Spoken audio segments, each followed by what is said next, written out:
Le Nigeria qui veut forcer l'adoption de sa MNBC, Strike qui va faciliter les paiements transfrontaliers vers l'Afrique, des signes encourageants d'une potentielle reprise haussière, ou encore Vitalik Buterin qui donne son avis sur le fameux chatbot GPT-3.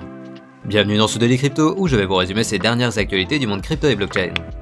Mais avant de parler des actualités du jour, commençons avec l'état du marché en ce mercredi, avec un marché qui est majoritairement dans le rouge alors que Bitcoin a chuté jusqu'aux 16 700 $ ce matin, et les cryptos qui surperforment aujourd'hui le marché sont le TON, le GMX et le SNX qui font un plus 4%. Mais passons sans plus attendre aux actualités de ce mercredi 7 décembre 2022. On débute les actualités du mercredi avec le Nigeria qui nous montre comment pourrait se passer l'adoption des MNBC dans le monde. Mais tout d'abord, je vous rappelle qu'en octobre 2021, le Nigeria avait lancé sa monnaie numérique, le INERA. Mais pourquoi ont-ils été aussi rapides alors que le reste du monde est majoritairement toujours en phase de test sur leur MNBC ? Eh bien, tout simplement car en raison des difficultés pour accéder à des services bancaires, la population s'est progressivement tournée vers Bitcoin et les autres cryptos. Et d'après les chiffres de Chainalysis, le Nigeria se situe en 11e position des pays où l'adoption des cryptos est la plus importante durant l'année 2022. Et à titre de comparaison, la France se situe en 32e position dans ce classement. Donc au final, pour tenter de freiner la progression des cryptos dans le pays, le gouvernement nigérien a accéléré le déploiement de sa MNBC, mais force est de constater que le succès n'est pas vraiment au rendez-vous car il n'y aurait que 0,5% de la population à avoir adopté le INERA. Et pour tenter d'augmenter cette adoption, cet été, ils ont introduit la technologie USSD qui, en gros, permet de créer simplement un portefeuille INERA avec un simple SMS. Mais visiblement, la population continue de se désintéresser du INERA, car on apprend aujourd'hui que la banque centrale qui, en passant, avait déjà plafonné les retraits aux distributeurs à 338 $ par jour pour les particuliers afin de favoriser sa politique du Nigeria sans espèces, va désormais encore abaisser ce plafond qui sera maintenant à 45 $ par jour, le but étant de diminuer le cash en circulation dans le pays, mais également de forcer la population à se servir du INERA. Au final, bien sûr, la situation économique du Nigeria n'a rien à voir avec la situation économique d'autres pays comme en Occident par exemple, mais on a peut-être là un avant-goût de comment d'autres gouvernements forceront la population à utiliser leur MNBC. On reste en Afrique avec Strike qui souhaite faciliter les paiements transfrontaliers. Pour ceux qui ne connaîtraient pas Strike, je vous rappelle qu'il s'agit d'une application de paiement mobile basée sur le Lightning Network, un réseau qui vient en surcouche du réseau Bitcoin qui permet une accélération des transactions et une réduction des frais. Et aujourd'hui on apprend qu'ils viennent de lancer une nouvelle fonctionnalité se nommant Send Globally qui permet pour le moment aux Américains de faire des virements vers le Kenya, le Ghana et le Nigeria de manière instantanée et sans frais. Et je précise qu'ils ont lancé cette nouvelle fonctionnalité grâce à un partenariat avec Bitnob qui est une application mobile également basée sur le Lightning Network et qui est spécialisée dans les paiements transfrontaliers. Et donc aujourd'hui, grâce à cette nouvelle fonctionnalité, les paiements transfrontaliers, que ce soit en Bitcoin ou en monnaie fiduciaire qui vont également être pris en charge, vont pouvoir se faire sans frais, ce qui est une vraie petite révolution quand on sait que Western Union peut aller jusqu'à 10% de frais sur des transferts d'argent. Et comme le dit le PDG de Bitnob, cette solution permettra à leurs clients d'économiser des milliards de dollars que coûtent chaque année les frais sur les transferts d'argent vers l'Afrique. Revenons au secteur des cryptos avec un signal positif provenant des institutionnels.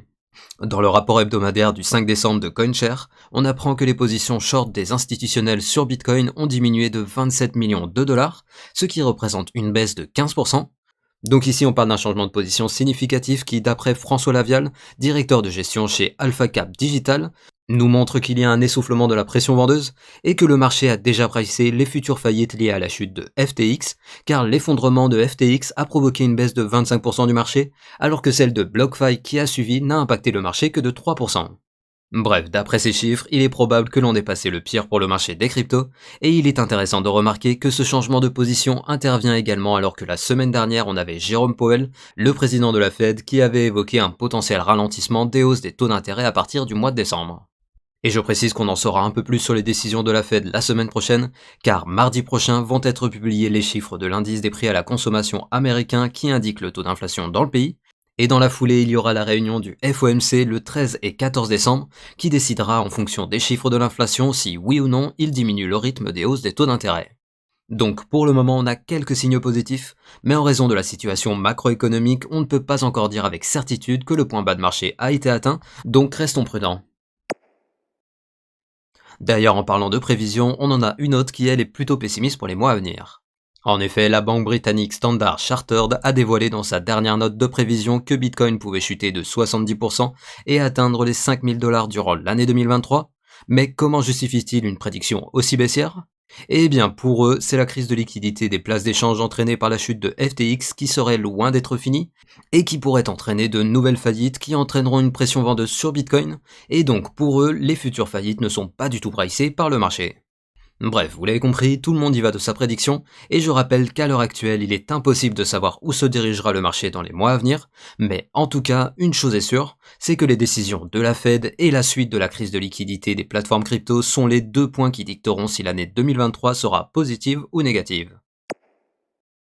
Parlons maintenant du stacking dans l'écosystème des Bored Ape qui a récemment débuté et qui se passe déjà mal pour certains utilisateurs. Pour vous donner un petit peu de contexte, sur la plateforme, il y a 4 pools de stacking avec par exemple la première qui est réservée pour les personnes possédant uniquement des Apecoin et pas de NFT, et les 3 autres sont réservés aux personnes possédant des Apecoin ainsi que des NFT Bored Ape ou encore des Bored Ape mutants, et plus une personne possédera des NFT de collections différentes et plus elle aura accès à des pools qui offrent des grands rendements. Mais le truc c'est que certaines personnes n'ont pas fait attention au fait que lorsqu'ils stackent des Apecoin dans une pool exigeant au moins la possession d'un Bored Ape, les tokens qui sont stackés sont rattachés au Bored Ape, et donc si le NFT est revendu, la propriété des fonds stackés est également transférée à l'acheteur. Donc ce qu'il s'est passé, c'est que des petits malins ont profité de ce manque d'information de certains utilisateurs en rachetant les NFT pour ainsi récupérer les fonds stackés qui y sont associés, et au final revendre le NFT. Bref, si vous avez stacké vos Apecoin sur une des pools réservées aux propriétaires de Bored Ape, ne revendez surtout pas votre NFT. Pendant ce temps, on a Vitalik Buterin qui a testé le chatbot GPT-3 d'OpenAI et qui a donné son avis sur cet outil. Bon, tout d'abord, je pense que c'est pas nécessaire de revenir sur ce qu'est le chatbot GPT-3 car on en a parlé absolument partout sur les réseaux mais également à la télé. Donc passons immédiatement à Vitalik Buterin qui a voulu tester les capacités de l'intelligence artificielle à coder, et comme je ne suis pas un codeur, je ne vais pas rentrer dans les détails, mais en gros sa problématique était que son adresse Ethereum rattachée à son adresse ENS changeait assez fréquemment, et donc à chaque fois il devait la modifier manuellement pour que l'adresse ENS redirige bien vers son adresse sur la blockchain Ethereum. Donc pour automatiser ce changement, il a donné des instructions au chatbot qui lui a donné des versions qu'il a progressivement affinées, mais au final il a dû modifier lui-même le code pour qu'il convienne à ses attentes. Au final, Vitalik Buterin estime que GPT-3 est un excellent assistant car il permet de gagner du temps sur des tâches simples, mais dans l'état actuel des choses, il ne remplace pas du tout l'expertise d'un codeur professionnel. Et on finit les actualités du mercredi avec le flash du jour. Tout d'abord, on apprend que Sam Bankman-Fried a changé d'avocat et a engagé Mark Cohen, qui est notamment connu pour avoir participé à la défense de Ghislaine Maxwell dans l'affaire de trafic sexuel et de mineurs de Jeffrey Epstein, donc très clairement un avocat sans morale et qui est prêt à défendre les pires criminels.